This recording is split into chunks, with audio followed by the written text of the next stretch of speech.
ನಮಸ್ಕಾರ ಕಣಿಸ್ವಾಮಿ ಎಲ್ರಿಗೂ. ಕಲಾವಿದ್ರಂದು ಯಾರಳಿ ಕಲಾವಿದ ಅಂತಂದರೆ ತನ್ನದೇ ಆದ ಶೈಲಿಲಿ ತನಗೇನು ಬರುತ್ತೆ ಅದನ್ನು ಇದರಿಂದ ಏನು ಬಲ್ತೀನಿ ಅದನ್ನು ಜನಗಳ ಮುಂದೆ ಪ್ರದರ್ಶನ ಮಾಡಿ ನಾಲ್ಕು ಜನಕಲ್ಲಿ ಚಪ್ಪಾಳೆ ತಡ್ಸ್ಕೊಂಡಮ್ಮ ಸಭಾಸ್ಗಿರಿ ತಕ್ಕರಮ್ಮ ನಿಜವಾದ ಕಲಾವಿದ. ಇವತ್ತಿನ ದಿವಸ ಏನಾಗ್ಬಿಡ್ದ ಗೊತ್ತಾ, ಕಲಾವಿದ ಅಂದರೆ ಯಾರೋ ಗೊತ್ತಾ, ಯಾರೋ ಒಬ್ಬ ಹಾಡುಗಳಿರ್ತಾನೆ, ಯಾರೋ ಒಬ್ಬ ಡ್ಯಾನ್ಸ್ ಮಾಡಿರ್ತಾನೆ, ಯಾರೋ ಒಬ್ಬ ಡೈಲಾಗ್ ಹೇಳಿ ಫೇಮಸ್ ಆಗಿರ್ತಾನೆ. ಅವನಲ್ಲಿ ಕಾಪಿ ಮಾಡ್ಕೊಂಡಮ್ಮ ನಾನು ರೀಲ್ಸ್ ಮಾಡ್ತೀನಿ, ಡಬ್ಬಿಂಗ್ ಮಾಡ್ತೀನಿ, ವಾಯ್ಸ್ ಡಬ್ಬಿಂಗ್ ಮಾಡ್ತೀನಿ ಅನ್ಕೊಂಡಮ್ಮ ಅಮ್ಮ ಮಾಡೋದಕ್ಕೆ ಬೆಬೆ ಬೆಬೆ ಬೆಬೆ ಬೆಬೆ ಲಗ ತಕ ಅಂತ ಕುಣಿದೆವು. ಇವತ್ತಿನ ಕಲಾವಿದ ಲಕ್ಷಣವ ಅದೆಲ್ಲ ಕಲಾವಿದರು ಅಂದರೆ ನೋಡಿ, ಪಾರಂಪರಿಕವಾಗಿ ಗೊರವರ ಕುಣಿತ ಅಂತ ನೀವು ನೋಡಿರ್ಬೋದು.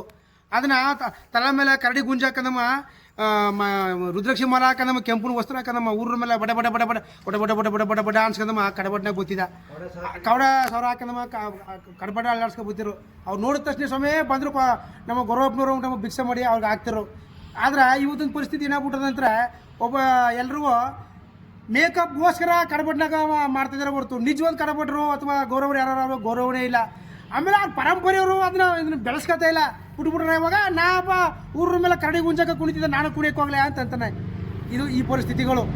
ಆದರೆ ನಾ ಹೇಳೋದೇನಪ್ಪ ಅಂತಂದರೆ ನಮ್ಮ ತನ ಅಂತದಲ್ಲ, ನಮ್ಮ ಸಂಸ್ಕೃತಿ ಕಲೆ ಸಂಸ್ಕೃತಿ ಅಂತ ಏನದ ಅದು ನಾವು ಉಳಿಸ್ಬೇಕು, ಬೆಳೆಸ್ಬೇಕು ಅನಿಸ್ವಾಮಿ.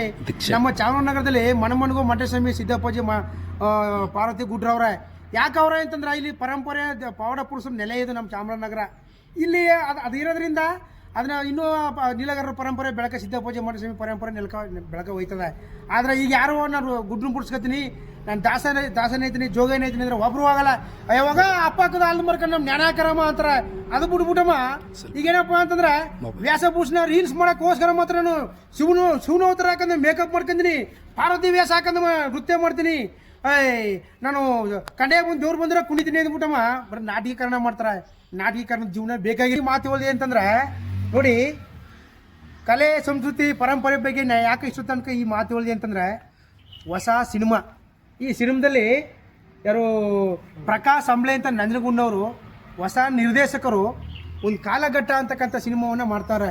ಈ ನಗರ ಜಿಲ್ಲೆಯಲ್ಲಿ ಮತ್ತು ನಂಜನಗೂಡು ಮೈಸೂರು ಭಾಗದಲ್ಲಿ, ಹಳೆ ಮೈಸೂರು ಭಾಗದಲ್ಲಿ ಗೊರವರು ಕಡಬಡ್ಡಪ್ಪನವರು ಅಂತ ಕರೀತಾರಲ್ಲ, ಅವರ ಆಧಾರಿತವಾಗಿ ಅವರ ಜೀವನ ಆಧಾರಿತವಾಗಿ ತೆಗೆದಿರ್ತಕ್ಕಂಥ ಈ ಸಿನಿಮಾ ನೋಡಿ. ಶೋಭರಾಜ್ ಅವರು ಮುಖ್ಯ ಪಾತ್ರದಲ್ಲಿ ಗೊರವರ ಪಾತ್ರದಲ್ಲಿ ಕಾಣಿಸ್ಕೊತವ್ರೆ, ಮತ್ತು ರಮೇಶ್ ಪುಟ್ ಅವರು ಪೋಷಕ ನಟರ ಪಾತ್ರದಲ್ಲಿ, ಹಿರಿಯ ನಟರ ಪಾತ್ರದಲ್ಲಿ ಕಾಣಿಸ್ಕೊತವ್ರೆ.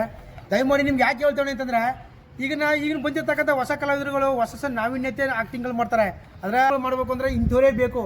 ಹಾಗೆ ಆ ಡೈರೆಕ್ಟ್ರು ಕಥೆ ಸಂಭಾಷಣೆ ತಕ್ಕಂತೆ ಒಂದು ಕಲಾವಿದರನ್ನ ಆಯ್ಕೆ ಮಾಡಿ ಸಿನಿಮಾನ ಮಾಡವ್ರೆ.